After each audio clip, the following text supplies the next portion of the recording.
Okay, hello and welcome to the video. And once again, my name is Wade Smith. And allow me to explain myself. Brazilian Jiu Jitsu flat out does not work against a real Ishinru karate student who has a diverse background in both striking and grappling. First of all, neither cage matches nor 99.9% of real street self defense situations start with both participants in the fight on their knees, grappling at one another at 2 feet distance. All right, because this is how they want to start everything in the Gracie Dojo is with both fighters on their knees, about 2 or 3 feet apart from one another. That's not how cage matches start, and that's not how real street self defense situations start. Cage matches start on your feet about 15 to 20 feet away from one another, and street self-defense situations start with people about 2 or 3 feet away from one another, feet roughly shoulder width apart and hands at the sides, and whoever the aggressor is pushing the other person in the chest. Come on, let's fight. Come on, what are you going to do about it? Come on, what are you going to do about it, pussy? All right, that's how real street self-defense starts. All right, is the aggressor is pushing and punching at the defender from about 2 feet away in a standing position. And I pointed that out to them, and I pointed it out a couple months ago and a couple years ago also, that that is not how fights start, what they do in the Gracie Dojo, and that's not how prize fights start. And that's why they get beat the times that they do get beat when they go into MMA, professional MMA, because they don't practice real fight scenarios in Brazilian Jiu Jitsu. They practice scripting and choreography. It's what they really practice. All right. So I dare you, Brazilian Jiu Jitsu practitioner, I dare you to try to shoot in on me in any way to grapple with me. First of all, I have more grappling training than you have. Secondly, I have about 500 times more striking training than you've had. And when you go to shoot in on me, I'm going to elbow strike or knee strike or kick you so damn hard that it's going to break whatever you're leading with. Do you understand me? If you go to shoot in me head first, like they did in the first 8 to 10 seasons of the UFC, you're going to get knocked out like that instantly by a knee strike. I'm going to hit you so hard it's going to damn near break your neck or your jaw.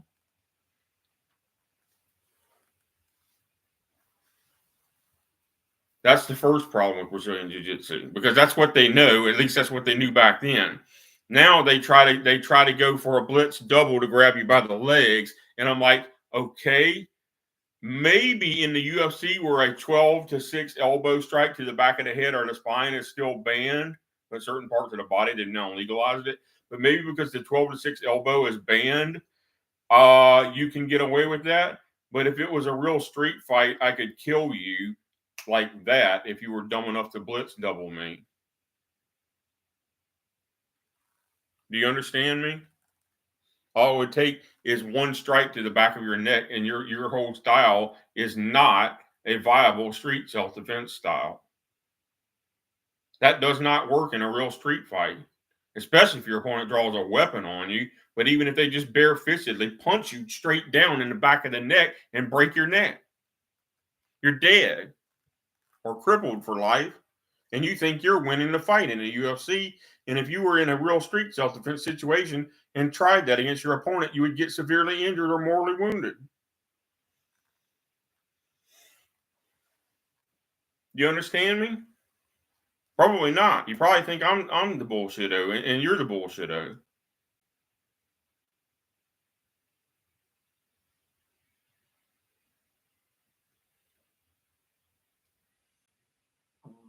You go ahead and try to blitz double me, especially if you're leading with your head or your shoulder. You're either going to get punched, knee strike in the nose or the jaw. You're going to get your neck broke because of that, because it's going to hit that hard, or you're going to get your collarbone dislocated or your shoulder dislocated because of a knee strike coming in when you go to shoot in on me or blitz double me. It's not going to work out well for you. Believe me, I know what a guillotine is. I know what a reverse neck breaker is, which you don't. And I know what the standing back breaker is, which you don't. And I know what any number of hundreds of other submissions are that you don't. Because if you did, you'd be using them in the UFC if you actually knew any of them.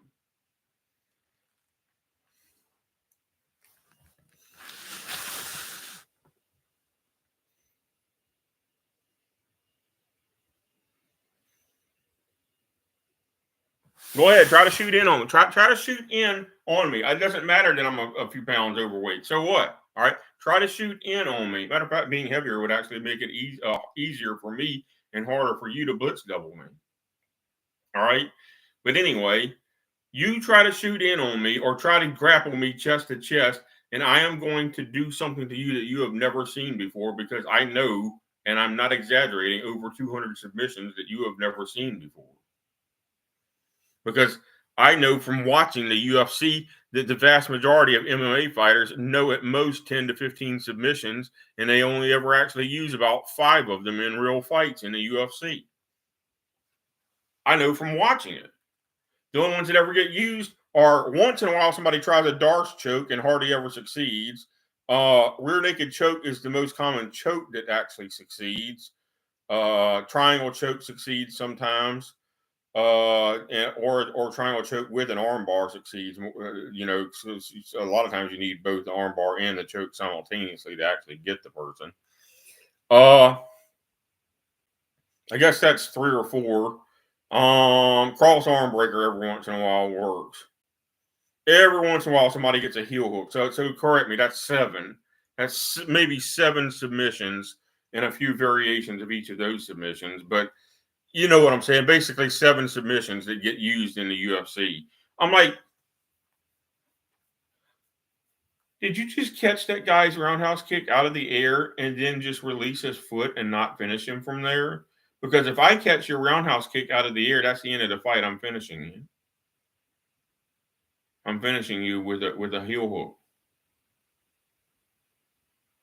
Did you just block a punch and fail to grapple his arm and fail to put your opponent into a wrist lock or elbow lock of some sort? Because if I block your punch, I'm grappling your punch before you have a chance to pull it back. Because I have just as much speed as you've got. Before you have a chance to pull it back, I'm grappling your arm and I'm locking you down and I'm throwing punches and knee strikes and kicks with the opposite side of my body.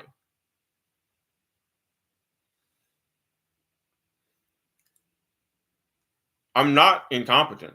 And I watch the UFC and literally 9 out of every 10 fights are boring and unimpressive to me because they're clearly unskilled fighters.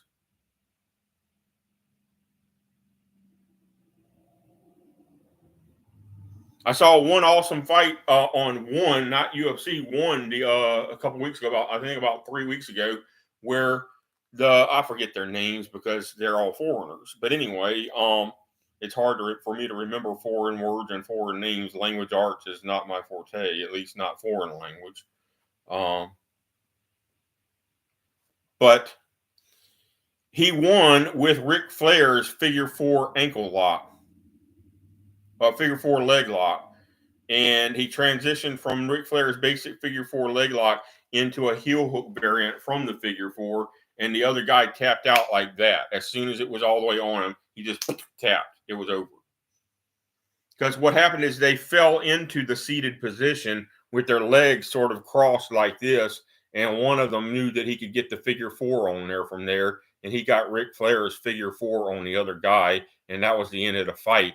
A pro wrestling exhibition wrestling move that nobody would expect to work in a real mixed martial art. I knew it worked, but I've never seen anybody use it before in real mixed martial arts because the odds of getting it on somebody is pretty darn slim.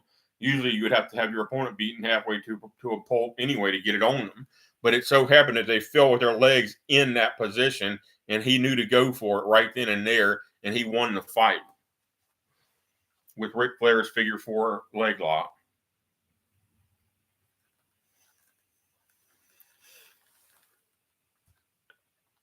I have never seen anyone in the UFC win a fight with the accolade or the calf crusher. I know what those are, and so does anybody that watches pro wrestling, but I knew it before they even started using those on pro wrestling.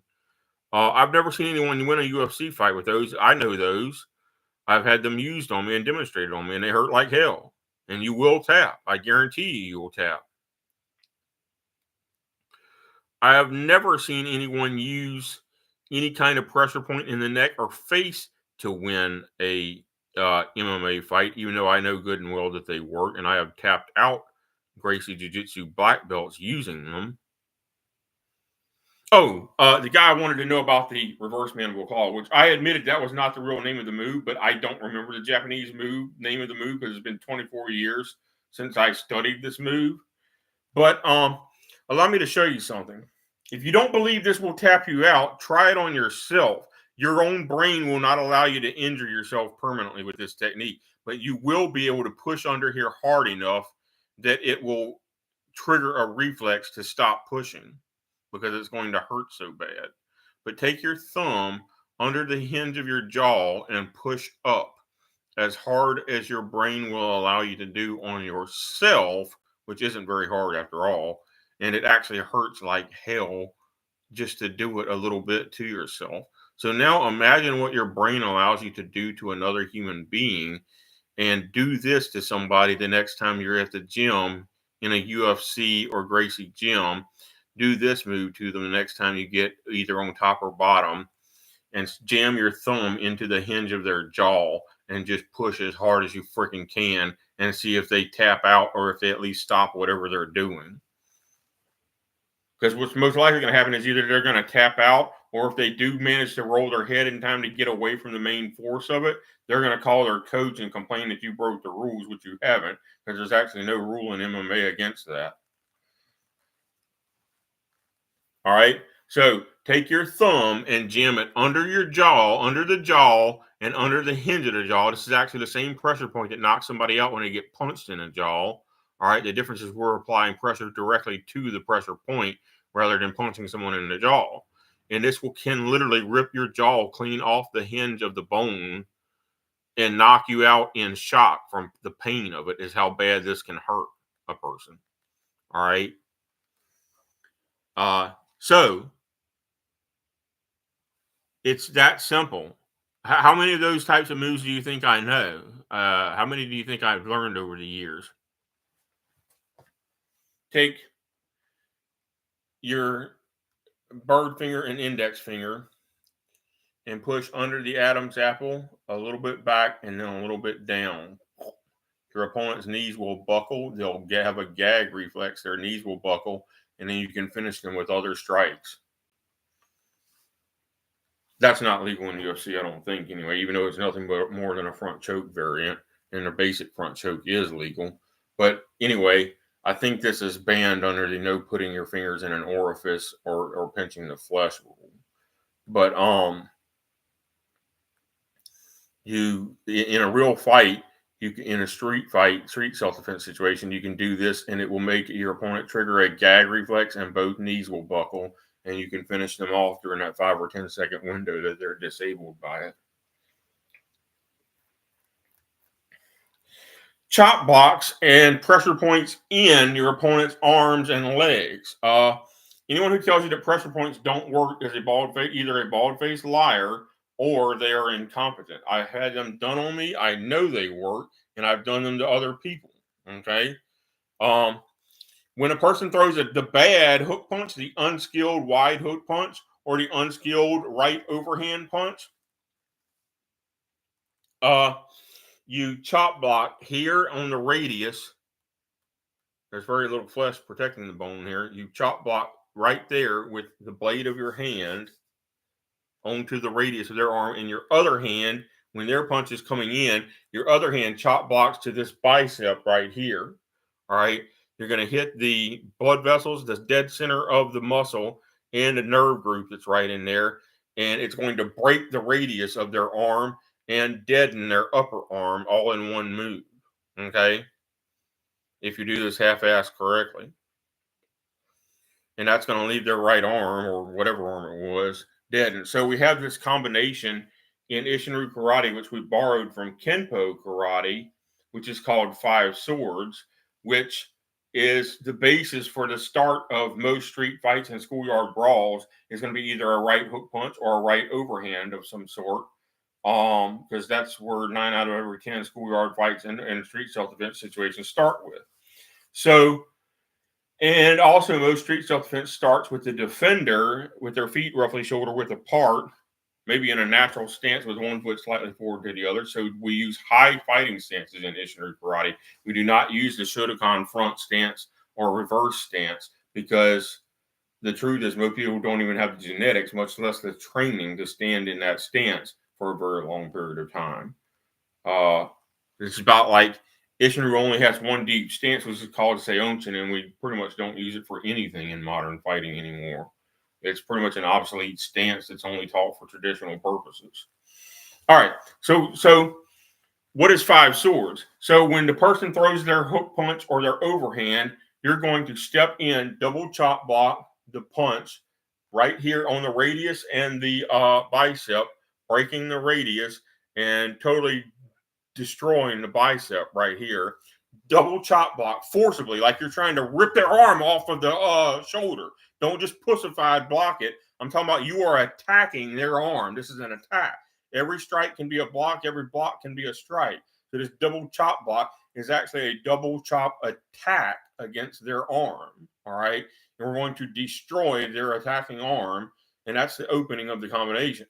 Then you're going to outside chop the neck or the temple or to rake the eyes or the jaw, whatever the available target is. Palm heel to the jaw. Uppercut under the rib cage. This is theory, but we know from practice that this really works in real street self-defense situations because we had both men and women defend themselves with this combination. All right. So double chop block, wham, wham, wham, hammer fist to the head. All right. So that's double chop block and 5 counterattacks. This is why it's called 5 swords. Pow, pow, pow. And you can do more than 2 right here. You can just keep on hammer fisting over and over and grab the back of their head and knee strike them a couple times in the face, whatever you need to do to finish them off. All right.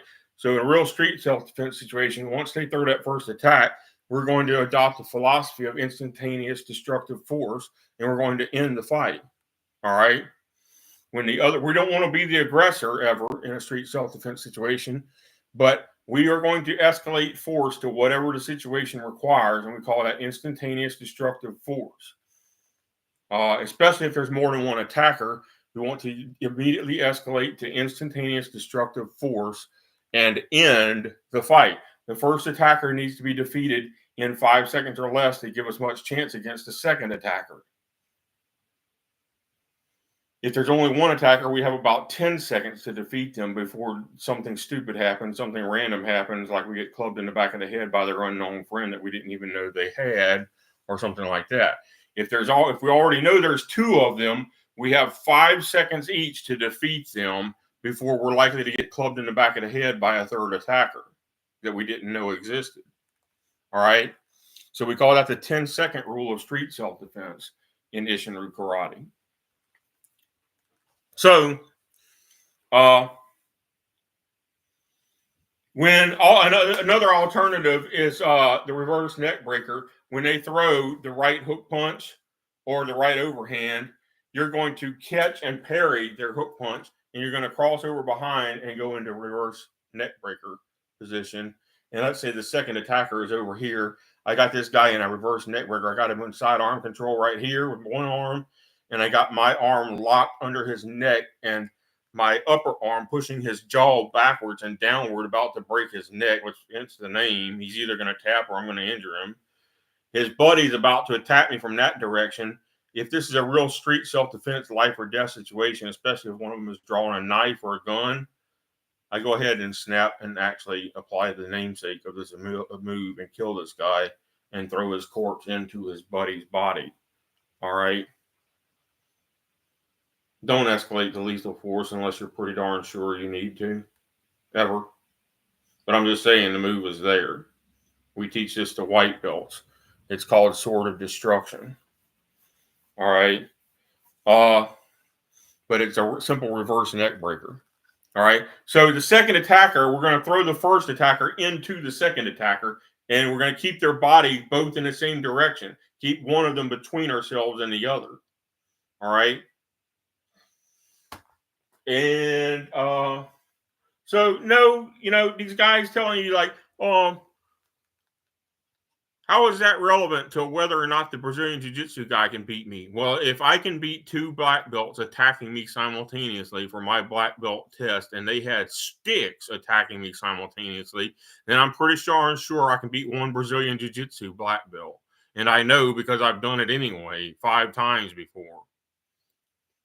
Real professional fighters with second and third degree Gracie Jiu-Jitsu black belts.